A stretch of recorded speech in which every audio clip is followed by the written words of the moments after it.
By the end of this video, I want all of you to be able to know this matchup inside and out. Blue Doffy versus purple Luffy. I ended up playing the Treasure Cup last weekend, and this is actually round 5, 6, and 7. I go through the Pluffy Gauntlet. Highs and lows, and I am actually doing this a little bit differently. Compared to my other last 4 videos, I posted 1 video each on my YouTube for free, and it's just the gameplay. And I posted 1 video each of those on my Patreon, and it is not just the gameplay, it's it is the gameplay plus a lot of in-depth thoughts, commentary, maybe what I could have done differently and what you should be looking to do. For this, I'm going to be doing this, but on YouTube and Patreon for free, as kind of a promotion for what I want to do a little bit going forward, preparing up to One Piece Day. I think One Piece Day is what people are preparing for now, and that's what I want to prepare for. And this may help out specifically with that matchup. Game 8 and 9 will probably be back to the old format, just posting the videos and then doing the commentary and in-depth more on my Patreon. But check that out. But without further ado, guys, if you guys are liking the content, make sure you guys like, subscribe if you want to see more. And we're just going to jump into the very first game. I have it in 2x speed. We're going to go over my starting hand. And just know, guys, this is round 5. We're both 4-1. I just lost to a Pluffy. So I'm pretty like, oh, dang, dude, this is really tough. Something to note, I did win the die roll. If you win the die roll, you just go first. Doesn't matter who you are. I can see going second, really, as a blue Doffy being just fine. Purple Luffy just really, really wants to go first. You want to take that away from them. In our hand, we do have the 2 puddings, which is great. Putting them is great, but I'm only have a Sengoku and a Mihawk as far as a Warlord goes. And I'd be really, I need to teach, and I need to be able to pressure them in order to actually use pudding. And that's kind of rough when I literally am going to blind swing on my 3-Dawn turn to swing 7, use leader skill. I don't like the way that's going, so I'd rather just mulligan. This is an easy mulligan. My opponent keeps their hand. And then we are off with the first turn. This is my opening hand. I see 2 Weevils, a Law, a Jozu, and a Sengoku. I want to say Jozu is not really very good in this, but Law is extremely good. And then Sengoku is obviously just a searcher that we want to look for. So top 5 searcher with this. We can only grab 1, right? And, you know, guys, the Law is good.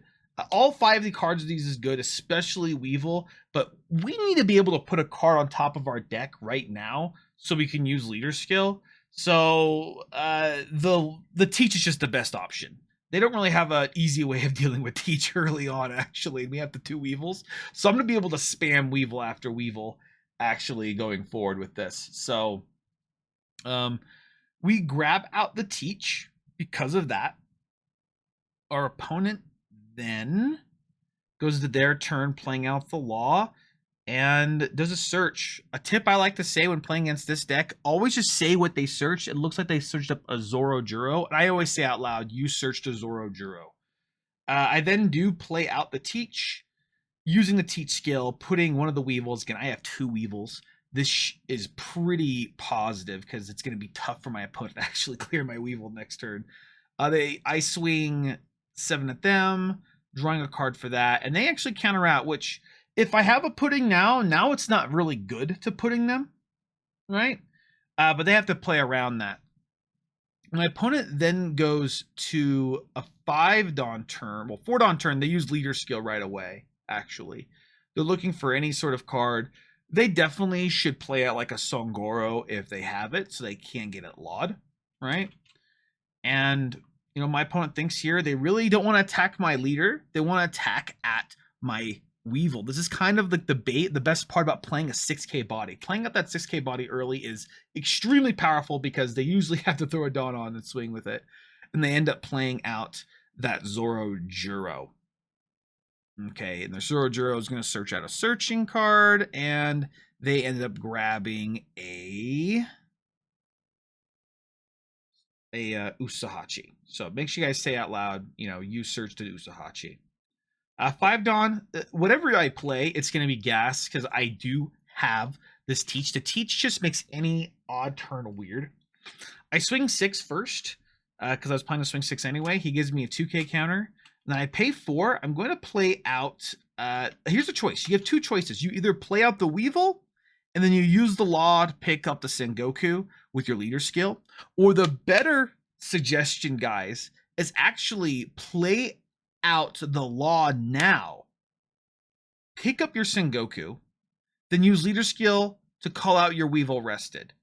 Why is that better to call out the Weevil rested than the Law? Well, the Weevil's a 6K, the Law is a 5K. That's the only difference.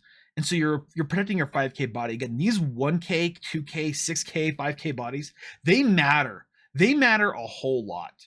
So as you see, I almost put down the Weevil. And I already have paid for it. So I said, no, I'll play this card. So I play out the Law.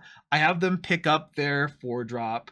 And then I use the Teach skill, swinging a total of 7, playing out the Weevil. Really solid play out here. Just grabbing a random card, which happened to be another 2K. So we have a tall board being 6Ks, and our opponent's already at 3 life. They are going to 7 Dawn, and they got forced to pick up a card. And if they want to play out their 7-drop, they don't really want to use leader skill and then swing 6 out our Weevil. We're just going to card out of it anyway. So they actually attack us. If they have a big mom, I actually suggest they don't even attack us. If you're in the situation as Purple Luffy, do not attack me. If you have a big mom, you need to actually play the stall game as much as possible. It's just a kind of reminder of last game a little bit. So they end up playing a Luffy Taro into a Songoro, kind of the best combo you can really do here. And then I go to my 7 Dawn turn, and I just need to make everything go. He's at 3 life. His hand's semi-healthy. You don't know what counter cards he has, but I have 3 cards on board. I'm going to stretch that out as far as I can. So I play out first the Sengoku. Sengoku's going to look at top 5, looking for a card here. Again, I have 2 more Weevils in my hand, kind of tricked out, to be honest. But I have the Boa. The Boa is going to be kind of insane with that. So I'm probably going to be after calling over this Teach, because I'm just going to have if I have all Weevils on board, I think that's better than having the Teach. I first do swing 5K with the Law, looking just for a little answer here, and I just need to get my pokes out. And then I still have the 6 Dawn available. I'm still thinking about playing out a 4-drop blocker Boa, which is just what I do. I call over the other card. I look at the top 3. These are all kind of ass. They're just 2Ks. It's a Jinbe. I don't even think I want a Jinbe. I actually choose to bottom deck these because, oh my god, these all suck. But I'm going to use the Teach anyway. But I put the rested Dawn on the Boa Hancock, actually. I use the Teach skill, putting 2 Dawn on my leader. And I get to swing 7-7-7 now. Guys, you see how efficient that looks? So I first swing 7 with that Weevil. He has to take that. I swing 7 with the other previous Weevil. And I'm just thinking about what card do I call over? Do I actually call over the Teach or call over the Law? And, I still have this Boa out, which is pretty good. So I first swing 7, paying 1, revealing another Weevil. I actually call over the Teach. The Teach just, I'm not going to need him anymore. When you have 4 Weevils, it's just too much, right? They take that, and then I swing at my last 7 here at my opponent, and they give me a 2K to 1K. And then I good old pass turn, 6 cards in hand, seeing where they're at with this. And realistically, guys, like, they swing 5. I just do a free block here. Okay. They swing 6. They get a draw card. See what happens. I give them a 2K. And they just think I don't think he could do anything. They play a Zoro Juro, doing a search, and then they pretty much just scoop, right? My opponent realizes they can't do too much. They end up swinging at like one of my characters. I just guard out with all my counter in my hand, right? But they just kind of talk it out like, yeah, you have 6 attacks coming at me. I don't even have an event with me, and I only have 3 Dawn. And even if I use the event, they're going to be Dawn minusing. So one thing we learned from this game, guys, is being very, very aggressive. And a big pivotal thing on that turn where I ended up playing out the Law and then having the rested Weevil. Those things really, really do matter. That's like a small, minuscule thing that actually comes up in a lot of games. And then awesomely just picking the right card. A lot of people may have just picked Jinbe there because Jinbe is just a better card. But Teach really just combos really well with your leader, and your board's just going to be massive at some point. But again, and also maybe learn from Purple Luffy. Just swing. Maybe don't swing for a couple turns if you have Big Mom, and kind of learn from the last opponent. If you don't swing and then do that, you actually may have a chance of winning that game. All right, guys, this is actually game 6. Face another Pluffy, and I lose a dice roll. I'm forced to go second. I see this hand. I have Jinbe plus target plus Sengoku plus pudding. It's okay. It's no Teach, no searchers, and kind of looking at it. I think I'm waiting for my opponent to decide. I do keep, and I do mulligan this hand. I'm looking for Teaches. I'm looking for Sengokus. This is actually a pretty good 4-Dom play, but I don't have a Law to get rid of their 4-Dom play when they go to their second turn. So I'm looking to see a little bit better of a hand. It's a decent card, it's just not the right combo for me to, jump off with. Right. So after going post shuffle, this is my actual starting hand, which I have 2 puddings, 2 crocs, and a 1-drop Perona. Probably a pretty terrible hand. However, I do have that Perona, which can fix a lot of things, which we'll see what we can really dig into. My opponent doesn't end up playing anything here. I do draw a Raging Tiger. Not ideal. So already not seeing very well.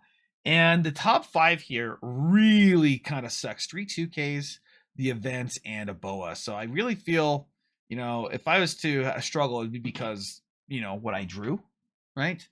And I organize it. I see the thing is, I have this card right here, this Boa Hancock. I can swing 9. They take the damage. I play out a pudding and then have a really crappy turn. If I have Teach, everything changes. But this is really crappy turn because of specifically that. I just have to get a really weird pudding out. So I stack my deck in such an order so I can draw scale, and get a Femur maybe later. Femur's actually okay in the super late game, but it's not that good early on. I'd almost bottom decked if I had an option to. So I take the damage, I get a Perona, and my opponent plays a Zoro Juro. It's unfortunate I don't have a Law. A Law would just be much better than the other card, right? The Boa. But here we are. They end up grabbing a Sanji. Guys, remember when they grab a card and search, make sure you say the card out loud. I keep forgetting what my opponent draws, so I always say that out loud from this point. I do end up throwing 3 Dawn on my leader, swinging 8. Really, it's going to be 9. Stacking the top 3. I actually choose to bottom deck the 3. That's kind of how I stacked it, preparing to bottom deck that. That's actually a big thing. Because I don't really care to see those other 3 cards. It sucks to put the 1 card at the bottom, but that's how it is. Our opponent takes the damage. Our opponent's hand is very large. If they end up playing the nuts, which is any 7-drop into that, then it's kind of rough. Our opponent goes into 2 life, and they already have to swing really big at the Boa, so I'm going to counter out, because that's all I really have is counter. So I give him a 2K and a 1K. One's a pudding, so kind of telling me that I got stuff. He swings 5 at me, which I'm of course gonna take, right? And then he plays his own girl. Super good card to play out. Now my Raging Tiger's actually kind of live here, so I have a really weird ass game. I end up drawing a 2K, and I end up just playing out the pudding now.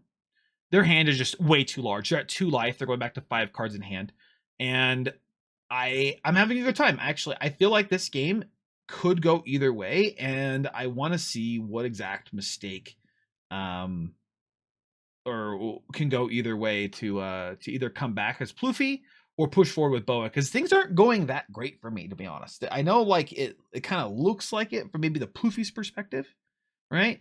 But I'm not doing any crazy things. I do swing 6 at them, and then and they give me a 2K, and then I think I just end up swinging 7, which I could just swung 6 and then play out a Perona.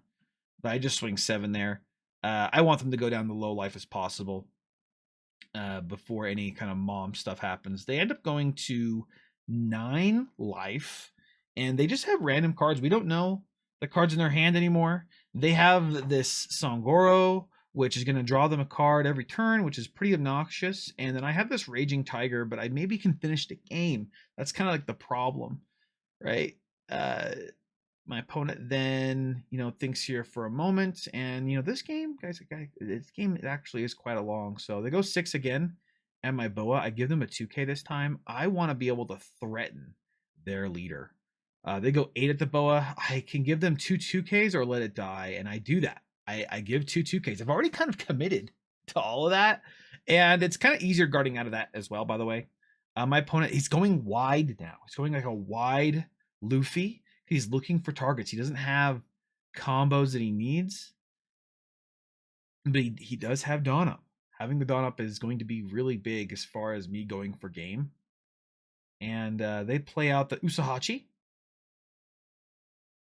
or get the Usahachi, and then they still have 2 Dawn. They play the 1 Dawn for the 1-drop Law. I know they have an Usahachi, and they look at top 4 Law, and they grab out the Sanji. This is going to be such a reoccurring card for this game, by the way. It's going to be such a pain in the ass.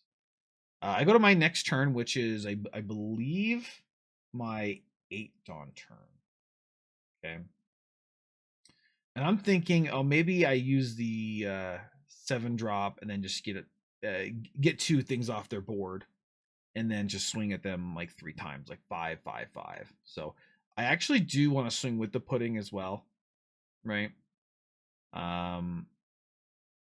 So I first try to see what I can do. I'm testing out their hand, and they give me a 1K. They didn't give me a 2K. They give me a 1K with the Songoro, and I still have all 7 Dawn. I swing 6 at their leader, right? Basically asking for a 2K. They give me a 2K Sanji. Okay. And I swing 5 of my leader. Looks like I'm committing to that. They give me another 1K. So I know they have a 2K and like 2 random cards. A Raging Tiger, the Songoro, and the Zorojuro. And kind of see where things go. I have only 1K counter in my hand, which is quite frustrating. And we end up having like a weird battle. And, he's at low cards in hand. I'm at low cards in hand. This is very kind of strange One Piece, right? My opponent plays another Sun Zorojuro. These searchers are so damn effective. They're so damn good.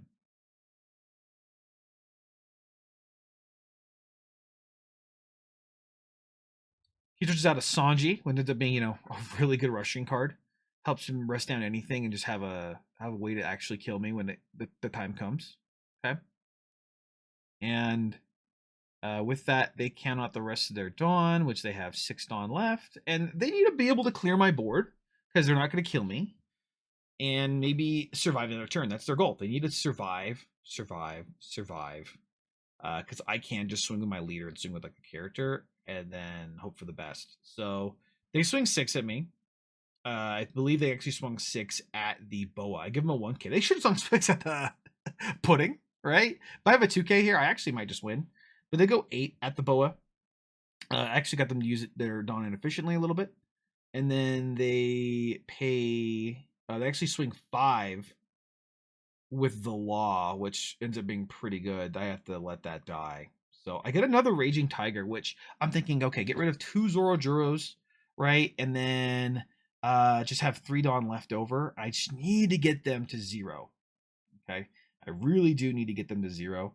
And I can threaten maybe swinging 8 with leader and then 9 with pudding, right? That's also something I could do.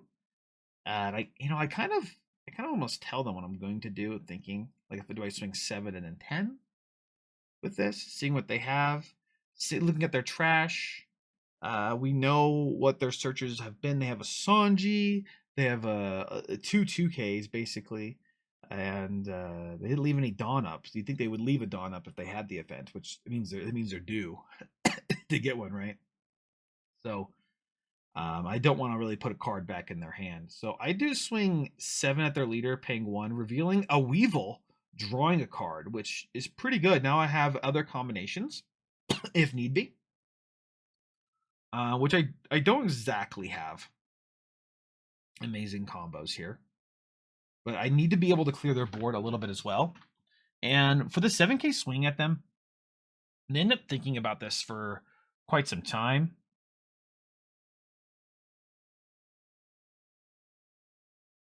And they just give me a 2K and a 1K, the ones they revealed before.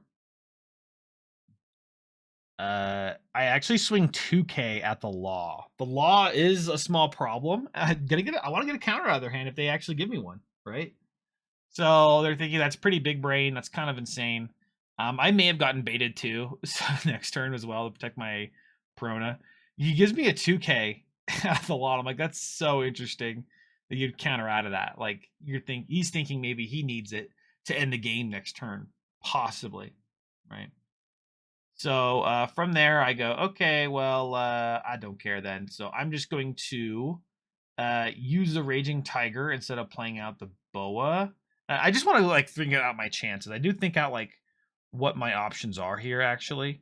But I end up just doing the Raging Tiger, getting rid of both the Zorojuros. But I want to at least go over my options, like picking up a card, putting a card down, playing down the Boa, hoping for the best, right? Playing on the Boa is actually okay, I think, because then I have another attacker. Always, because they're just going to most likely clear my board, right? And then put me again in a weird situation, because this deck just gets a lot of value. Purple Luffy does get a lot of value with that. So they do swing 2K at my Perona. I give them a 1K.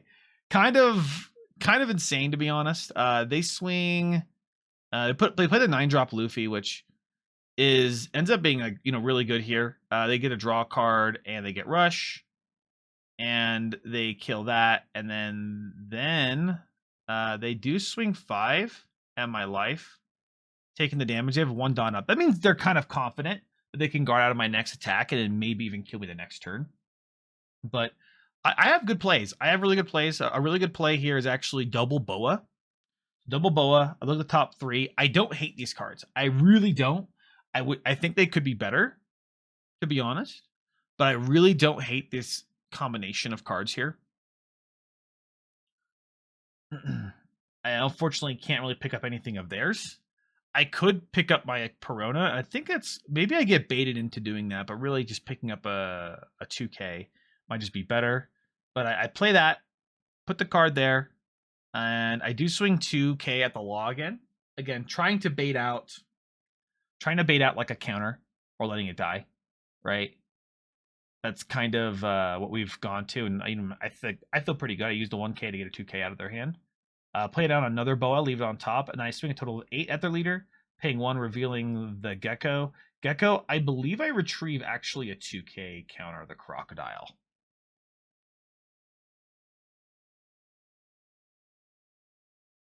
My opponent, they have 1 Dawn up. I'm swinging 8 at them. Using the event is kind of a no-brainer if they have it, or 2 2Ks. But they have the event. They're going to discard. They don't. Oh no, they only have 2 cards in hand. So what's? I'm kind of curious what they're choosing. They chose to ditch the Sanji, drawing 2. So now they're just kind of relying off the top of their deck, and they're also going to be only at 9 Dawn next turn. And my opponent is surviving by a thread. They really are. But drawing those 2 cards is pretty broken. Gungam Giant, by the way, I think is broken. IML. So they swing 5, I believe, at that. I actually just do a free block here. They do the Mom. Mom's going to get rid of the Boa that's standing. It's going to go to the bottom. I think he may choose not to do that because he needs to end the game at some point.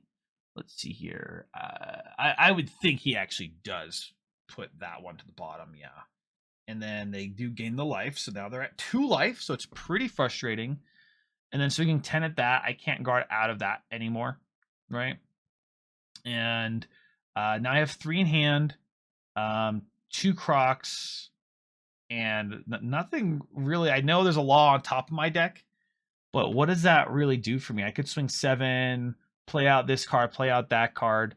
My opponent doesn't have any Dawn. Can I actually just end the game here? And I'm not too worried about my opponent ending the game the next turn. So I have to think about what my options are. What I end up doing is counting on my Dawn a little bit. I want to see what I did. I swung 7 with this first. And then I swung 8 with my leader, paying 1. I reveal this. I probably make a big mistake. I pick up the Gecko. And then with that, I pick up the Perona. I'm taking cards off the board to attack with. This would be kind of nice to attack with, to be honest. I guess I don't know why I'm pulling off counter when they're really just going to be offensive cards. Then I pay 4 for the Gecko. Gecko's going to grab me a 2K counter. When really I could have just kept the Gecko on board and then played out like a Croc or a Law from my hand and just had 3 cards on board and then countered out of everything I can. So 1K. And then obviously they're going to swing 9K at the Law. Law I could counter out of, but it's just going to die here, right? Again, if I had two rested cards, I could maybe just guard out of 1. And that's kind of my my big mistake. And then I take the damage. I drop my hand here. They play another Mom, which is kind of needed, right? So with them playing that other Mom, ends up being kind of a big deal here. They discard that Luffy, drawing another life, and then again they have very few cards in hand, but they have 1 Dawn up, which is pretty big, and they don't put the Gecko back to my life. This is probably where they made their best choice because they need to kill me at some point, right? Me getting a life is a problem, and now my hand is kind of a problem. I overthink this. I'm thinking, how much do I need to counter out to win this game? And I kind of want to finish the game now. And a long story short, guys, I swing 9 with leader, paying 1 to play out the Weevil. Okay.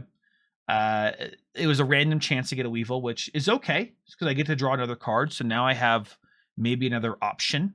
And my opponent is thinking here if they want to take that or not. They end up taking it.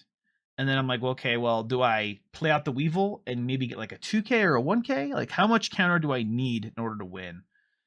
A lot of thought process goes in here. I don't want to bore you too much with it, but if they swing all even swings, they need to hit me 3 times, right?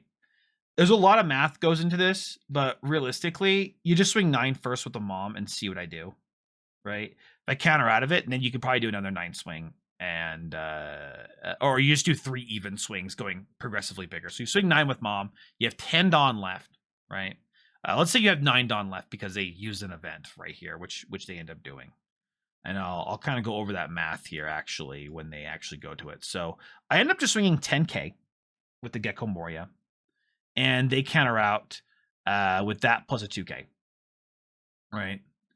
And they only have 9 Dawn, so math changes a little bit for me in my head, right? Because they did use that 1-drop event, and they do swing 9 at me, and now I have to kind of make my big decision: do I counter this first one or not? I believe I do counter this first one. It kind of puts them in a funny spot if I just take the first one, but it puts me in a worse spot because they just go 2 really big swings. That's really what it comes down to: is 9 big, right? Give me at 1 life and then do 2 big swings. You know I have the Boa here, so it's like you can swing evenly twice as well. So from here, I overthink this. I give them a 2K, 2K, and a 1K. And really, I'm just kind of like, okay, I'm doomed. Like I'm just stalling for my doomanity here. And I only have a 5K counter left, which I guess counter out of another 9K swing for sure, right?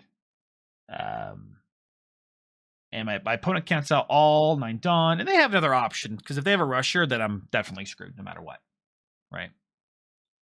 As far as counter is concerned, they do swing another 9K at me, and I have just enough counter to counter out of that 9K. I'm like, well, if they don't have a rusher, then I'm fine. So, but if I take this, then I'm definitely screwed. So, I give him a 2K and a 2K and a 1K, thinking, okay, if my opponent made a mistake, I actually might win this game. And my opponent is just thinking, okay, how much Dawn do I have? How small do I swing? If I have a 2K in hand, I actually win here. But I have a non-counter, as you can see. I mean, I haven't like showed that I have anything too weird. My opponent ends up counting out the Dawn here. They know they have to have a rusher. They actually swing 6K with their purple Luffy leader. I have to take that because I had no counter. But at 2K, I counter out and win. They play out a Franuske, a Frankie, right? And it gets rush with Dawn and swings a total of 7 because they put 3 Dawn on it. I have to take that, obviously, and then 10, and I lose. And I'm just kind of looking. Would I have gotten like enough counter? I would not have. I would have been 1K counter short. So I would say I lost this game by 1K counter and also a lot of stuff in between. I'd love to know your guys' feedback on this game, specifically game 2. What maybe we should have done differently on different turns. And definitely a different polar opposite. When the game slowed down by Purple Luffy, it is really, really hard for Blue Doffy to finish the game. And in post-editing, I may actually find what the pivotal game moment was where I should have been maybe doing different pressure things. But I do want to blame a little bit of a poor starting hand. But with that, we're going to go to the third game. All right, guys, this is round 7. This is my last game of this Pluffy Gauntlet video. And I am going second. I lost a die roll. This is my starting hand. 2 Peronas and a Teach and some Warlords, really Jinbe and Boa, which is all really good, right? Obviously, Law and Boa are going to be super... Law and Pudding would be really, really good. But like now we're just kind of relying off top of our deck with Perona and seeing that, and that actually makes it kind of nice because I can choose to play Perona twice on my first turn to see if I need to dig for cards. So this is definitely a snap keep in a lot of scenarios, right? The only thing that might be a little better is seeing like a Sengoku and a Perona, but like this is like gas. My opponent does end up going first, and they play out the Law. Again, when they play out a Searcher, you just need to say out loud what they searched. Helps you remember what it is, and it was a Songoro, right? I do that. I have the Law now, which is pretty good. I just need a Pudding. Where's my Pudding? Where's my Pudding? So I end up going top 5, looking for this.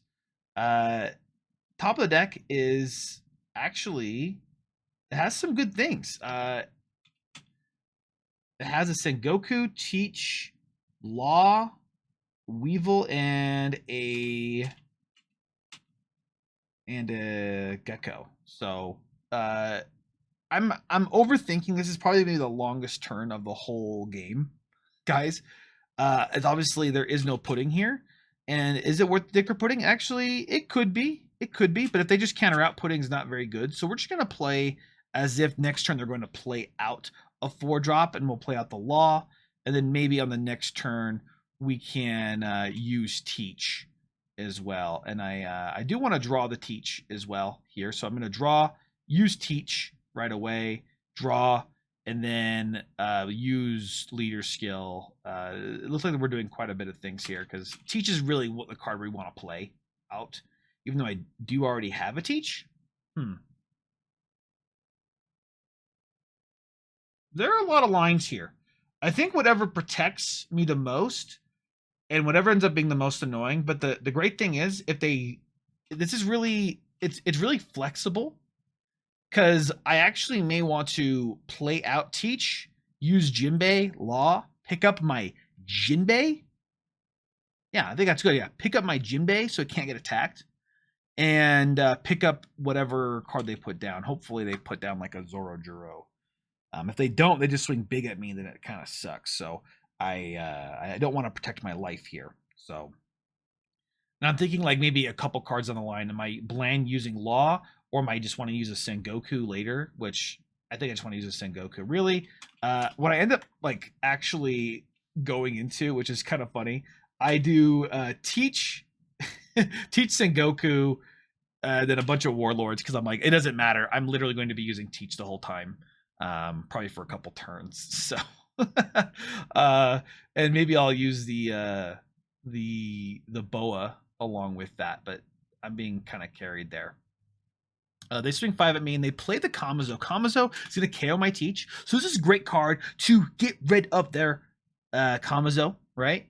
Because I'm going to play out the Teach, using Teach, putting up Jinbe, and then swinging 8 at them, paying 1, revealing Jinbe. Jinbe, play out the Law. Law, pick up the Jinbe, pick up your Kamazo. I don't want you getting rid of my Teach. This is it's really ideal. And then they give me 2K, which is good. Now they can't get pudding, but now their hand got really low. But good news is we don't have pudding, right? So they have to play around pudding, and they use their leader skill, go to 7 Dawn, and I think they just swing 5 at me, which I'm taking, right? I need to get a large hand.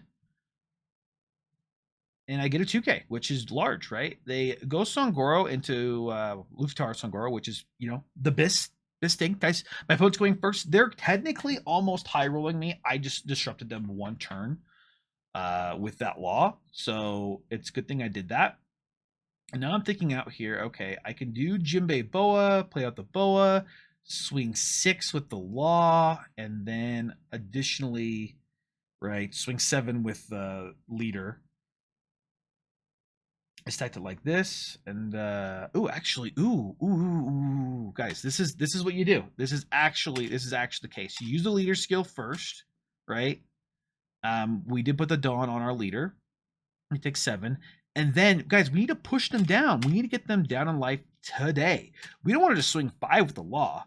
I'm going to use the Teach skill, just putting whatever card on top of the deck, right? Putting 2 Rested Dawn on this. And then swinging 7K. Guys, best. This is such an insane card, by the way. And then my Law's actually kind of protected by my Boa because it's a 6K, right? If they swing large that, I can block 1K, block 2K, block 2K, 1K, right?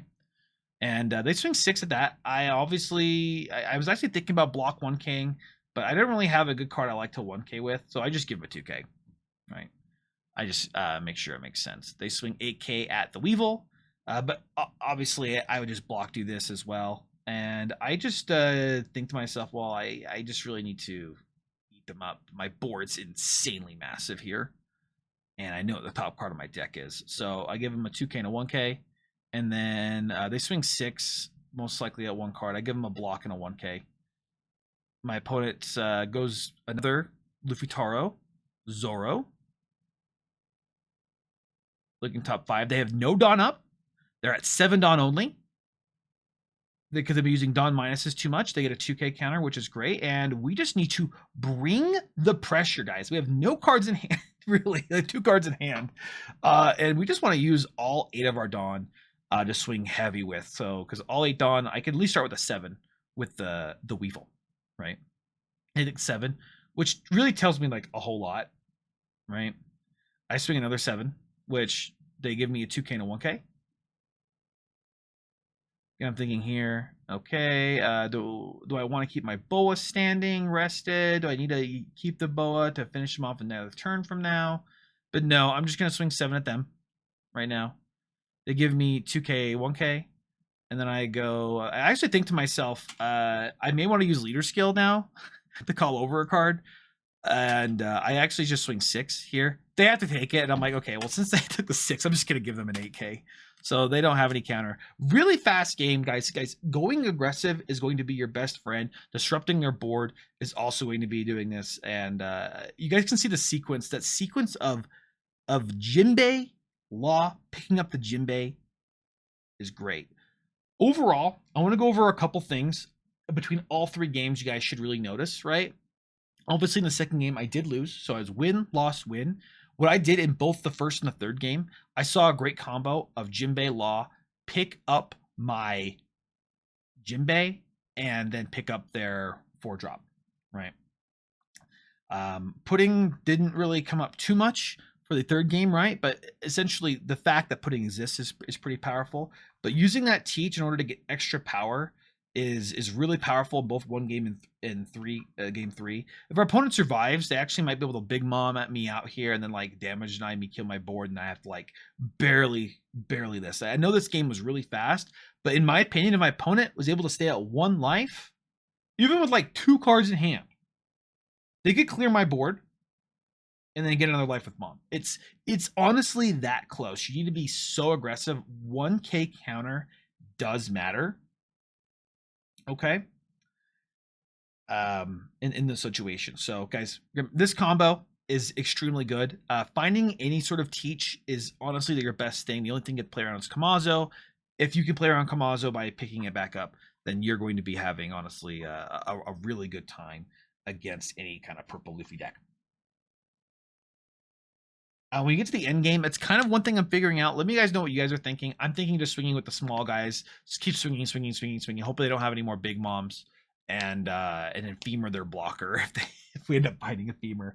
But it ends up being really funny. If you're playing as purple Luffy, in such situations, maybe try not attacking my leader.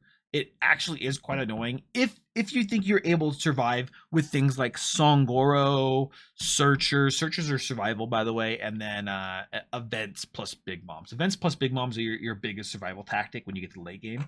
But getting to the late game is the quote hard part, right? And if you can't attack my board, if you have to attack my leader instead, it's not worth it. You can actually play very patient. But guys, that's the end of this entire video. I appreciate you all watching those 3 games and my in-depth knowledge of that, whatever. Again, I am kind of learning as it goes when it comes to this, and this is kind of like a watch over commentary so you guys can learn a little bit too. Let me know what you guys think about this kind of video in the comments. I'll have tomorrow and the next day for black, yellow Luffy. Those videos, I'll probably do those 2 separately, and that matchup specifically for that day.